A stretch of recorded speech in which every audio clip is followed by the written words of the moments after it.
Shalom saudara-saudara yang terkasih dalam Tuhan.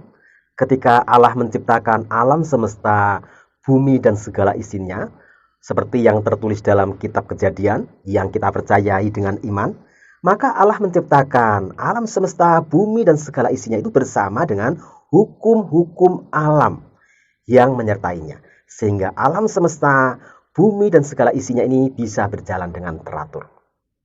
Ketika Dia menciptakan bumi, maka Dia juga menciptakan bersamanya mengenai rotasinya, mengenai waktu rotasinya, mengenai revolusinya, mengenai waktu revolusinya, mengenai beratnya, bentuknya, mengenai massa jenisnya dan lapisan-lapisannya, sehingga bumi bisa berputar dengan sangat teratur. Mengenai planet-planet yang menyertainya, yang berada dalam sistem tata surya kita, mengenai besarnya matahari dan seterusnya. Juga ketika Dia menciptakan tumbuh-tumbuhan, maka bersama dengan penciptaan yang hanya dengan firman-Nya saja itu, juga disertainya dengan hukum-hukum alam, mengenai klorofil, mengenai pembuahan, mengenai serbuk sari, mengenai spesies-spesies yang ada. Ketika Dia menciptakan binatang-binatang pun, mengenai anatominya, sistem pencernaannya, itu ada hukum-hukum alam. Dan semua ini diperlukan supaya alam ini berjalan dengan baik dan teratur.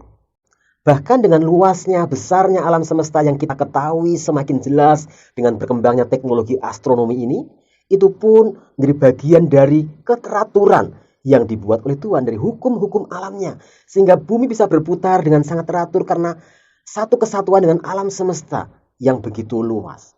Galaksi-galaksi yang begitu besar dan banyak sekali.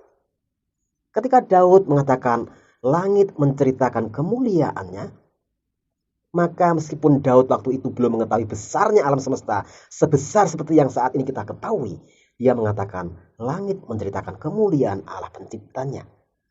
Demikian juga setelah dibuka dengan teknologi tentang betapa besarnya alam semesta ini pun semakin menunjukkan bahwa langit, alam semesta, bintang-bintang, galaksi-galaksi menceritakan kemuliaan Tuhan.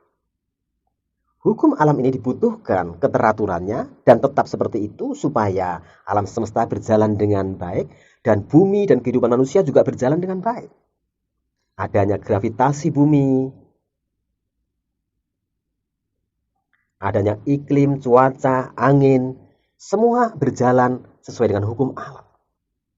Ketika Yesus Kristus lahir di bumi sebagai manusia dan Dia membuat mujizat-mujizat yang melawan hukum alam, itu bukan sekadar untuk menunjukkan bahwa Dia sedang menolong yang diberi mujizat, menolong keluarga mempelai yang menikahkan anaknya di Kana supaya mereka punya anggur, menolong para muridnya supaya tidak tenggelam di danau karena angin ribut, menolong orang-orang yang buta supaya bisa melihat. Tetapi Dia sedang menunjukkan eksistensinya sebagai Tuhan yang berkuasa atas hukum alam. Jadi alam semesta, bumi dan segala isinya ini berada tunduk kepada hukum alam. Tetapi Tuhan bisa mengerjakan hal-hal yang tidak sesuai dengan hukum alam. Bahkan dalam perjanjian lama, mujizat yang dikerjakan oleh Allah.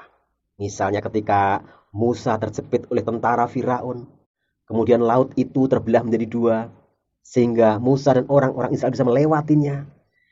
Itu sesuatu yang terjadi di luar hukum alam. Dan Allah bisa mengerjakannya. Sebagai orang Kristen, kita harus tahu tujuan mujizat itu, bahwa itu diberikan oleh Allah dalam Yesus Kristus untuk memberikan pertolongan bagi orang-orang yang sakit dan tidak mungkin disembuhkan, tapi oleh karena mujizat Tuhan diizinkan terjadi, dia bisa sembuh. Tetapi yang terpenting adalah untuk menunjukkan eksistensi Allah, bahwa Dia berkuasa atas hukum alam, supaya orang yang diberi mujizat itu menjadi percaya kepada Allah dalam Yesus Kristus. Jadi mujizat tidak boleh menjadi alat di mana kita bergantung kepada mujizat saja dan hidup dengan tidak bertanggung jawab. Mujizat yang mengatasi hukum alam kita harapkan selalu terjadi dalam hidup kita. Ini menimbulkan sifat kekanak-kanakan dan tidak bertanggung jawab. Ketika Yesus berjalan di atas air dan Petrus pun bisa, dan berarti orang Kristen yang percaya pun seharusnya bisa. Tetapi bukan berarti Tuhan Yesus mengajarkan atau mereferensikan atau mengharapkan kita semua bersama-sama berjalan di atas air. Kita berjalan di atas air karena orang Kristen bisa mengerjakan mujizat, bisa hidup dengan tidak sesuai hukum alam. Dalam kondisi khusus itu bisa terjadi, tetapi bukan berarti setiap saat akan seperti itu. Hukum alam tetap diperlukan. Kita hidup dengan benar, bersih, rajin diperlukan. Hidup bertanggung jawab diperlukan. Menjaga kesehatan diperlukan. Makan dengan teratur diperlukan. Istirahat cukup diperlukan. Itu adalah hukum-hukum alam yang harus kita taati. Untuk hal-hal yang berada di luar kendali kita, di mana kita tidak bisa mengerjakannya, kita membutuhkan mujizat Tuhan. Tapi untuk hal-hal yang bisa kita kerjakan, sebagai pelajar misalnya, belajar dengan sungguh-sungguh, mempersiapkan materi ujian dengan sungguh-sungguh, itu bisa kita kerjakan. Kita tidak boleh mengharapkan mujizat dengan kita bisa menjawab jawaban dengan benar, padahal kita tidak tahu materi yang dipertanyakan. Demikian juga halnya dengan kehidupan kita ini, termasuk dengan virus corona yang saat ini sedang melanda kehidupan umat manusia di bumi ini. Banyak di antara kita yang merasa punya iman yang kuat, dan itu baik sekali. Percaya Tuhan melindungi kita, itu baik sekali. Percaya kita tidak akan terjangkiti, itu baik sekali. Iman itu harus dipertahankan.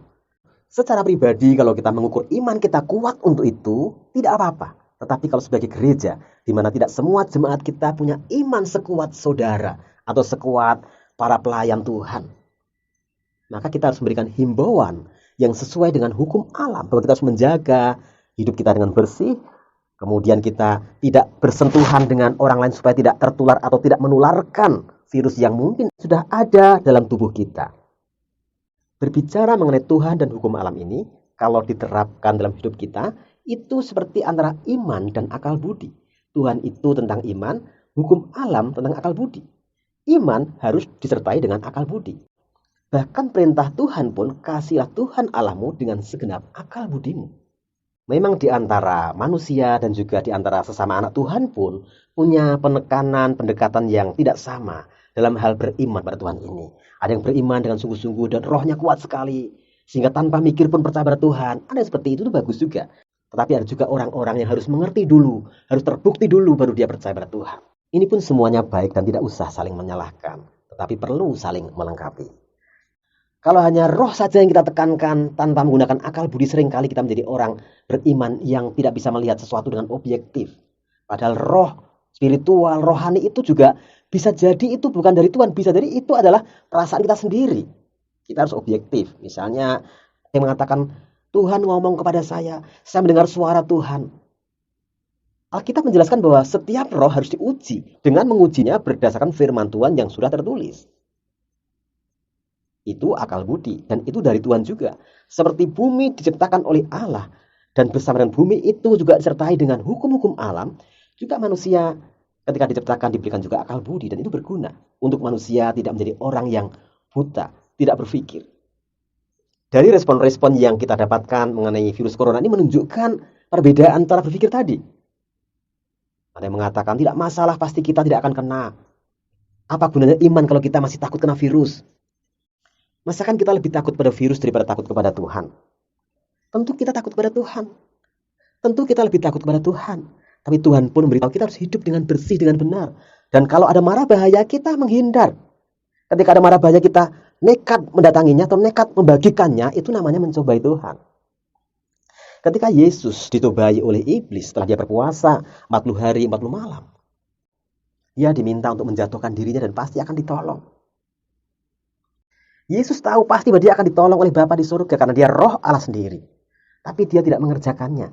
Bukan sekedar karena iblis yang memberitahu atau yang memerintahkannya. Tetapi dia ingin menunjukkan bahwa ayat berikutnya dikatakan, kita tidak boleh mencobai Allah. Memang ada ayat yang mengatakan bahwa tanda-tanda ini akan menyertai orang percaya pada Yesus Kristus. Yaitu salah satunya minum racun pun tidak apa-apa. Bukan berarti kita terus minum racun dengan sembarangan dan percaya Tuhan pasti menolong. Itu namanya mencobai Tuhan.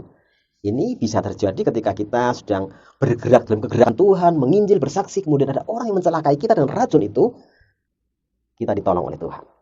Jadi mujizat adalah sesuatu yang oleh karena karya Allah untuk menunjukkan eksistensinya, dia bisa mengerjakan hal-hal di luar hukum alam, yang tidak sesuai dengan hukum alam.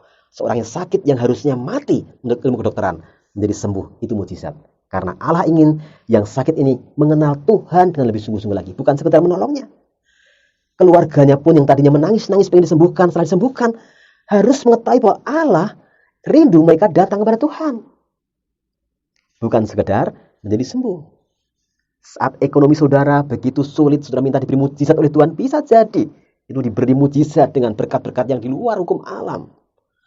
Order yang begitu banyak di luar kendali saudara, tidak membayangkan akan seperti itu juga bisa mujizat Tuhan. Tapi yang terpenting bukan saudara tertolong, tapi saudara mengenal Tuhan sebagai pribadi yang menciptakan alam semesta ini, yang dia berkuasa atas hukum alam, dan ingin saudara datang menyembah Tuhan, mengabdikan diri kepada Tuhan, menjadikan hidup saudara sebagai penyembahan kepada Tuhan.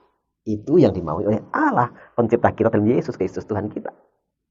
Jadi sebagai kesimpulan dari renungan kita ini mengenai Tuhan dan hukum alam ini, kemudian kita korelasikan dengan virus corona yang sedang mewabah saat ini. Kita percaya Tuhan berkuasa dan mau menolong kita, melindungi kita.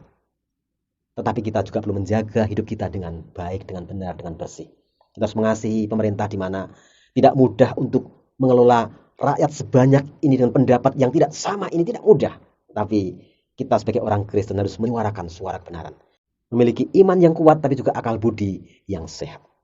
Kiranya renungan ini bisa menjadi berkat bagi saudara-saudara semua. Tuhan berkati. Amin.